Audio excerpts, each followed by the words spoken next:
Daniel Darwin, and I'm going to be teaching a workshop entitled Truth and Transformation this coming March for the wonderful people at 16 Bars, and they have a couple of questions for me.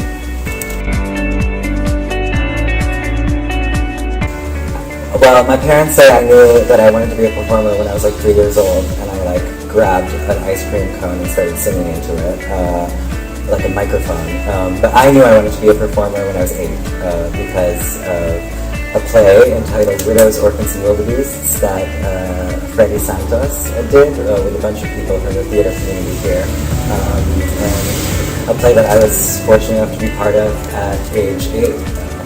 And then from then on I was like, me in theater.